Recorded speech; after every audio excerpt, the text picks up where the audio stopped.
Welcome back to Hollywood Review. You know, I've mentioned before that my main goal here is to give you episodes and content that I think is just, you don't want to miss. And every now and then I get lucky and I find some real gems. Stumbled onto that movie Lee Miller, the new Kate Winslet movie Lee, I wasn't expecting. And then I just found this incredible series on Netflix, 7 Seconds, which was from 2018. And it's absolute genius. It's just brilliant. And then every now and then, I have to tell you about shows that I think are not worth the watch. And The Perfect Couple is my latest one. But I'm going to tell you another show that I'm really like, I don't know what, I abhor it. I'm gobsmacked by the gall of it. And this is the spin on the Menendez brothers called Monsters. And this actually came out in 2022, but this year is sort of the 30-year anniversary of the Menendez killings, and so Monsters is getting a lot of play. It's actually number one in popularity right now on IMDb, this 10-episode series called Monsters.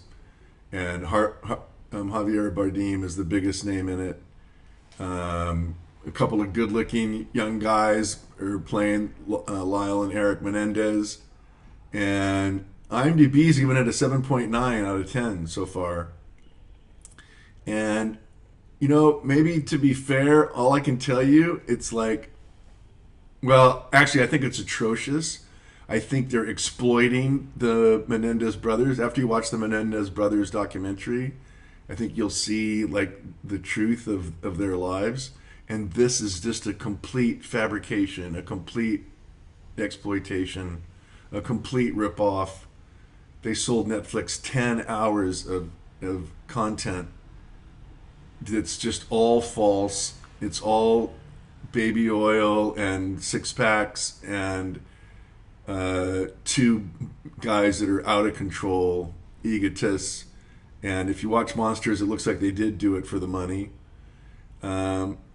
I couldn't get past. I watched the first episode and I said I'm done, and then I watched the second episode, and I just went, I can't give my time to this. I just think it's an absolute ripoff. So that's my take. I know it's number one show in popularity. Younger generation, is getting a kick out of it. Maybe they're relating to it in a different way, but for me and my universal truth meter and my genre meter, what is the genre for Monsters? What is it? Is it a comedy? Is it a drama? Is it a courtroom drama? Is it a biopic? What the heck is it? It's just a farce. To me, it feels like this out of control farce, and it's not funny, and it's not a farce. And these kids, it wasn't a joke. And to make this eye candy episodic about these guys in their Speedos, and it's just, I think it's abhorrent. I just think it's abhorrent. So I'm going to give it a 5. I shouldn't even give it that, because I just think I think it's just a complete exploitation of these kids that have spent their whole lives behind bars. So I'm going to give it an F. That's a 5.0. That's as low as I go. And you can waste your time if you want. Maybe it's your cup of tea. Maybe I'm missing something. But in my world, this is just an absolute ripoff. And the thing is, see, there's a workaround in the law that if you're a public figure, then people can say and write and do whatever they want about you because you're famous. And because the Menendez brothers shot their parents in self-defense, and because their dad raped them and molested them for years and years and years and years, and they finally just said, you know what, we've had it. Like the youngest son wanted to go to Stanford on a tennis scholarship. He was a son that was fondled and raped and molested for like 14 years, and he wanted to go to Stanford to get away from dad. And dad said, no, you're going to UCLA. You're going to live at home. And so that was part of the impetus to shoot the parents. It was like, we have no escape.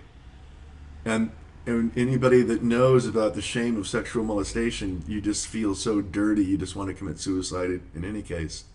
So this thing is just making so light of a very sinister, dark, disastrous episode in Beverly Hills history, and this show is just, you know, taking a complete piss on it and just making a romp out of it.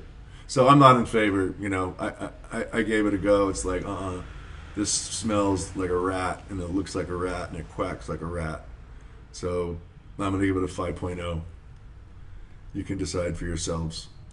Otherwise, thanks for watching, and we'll see you next time on Hollywood Review. DDM, I'm out.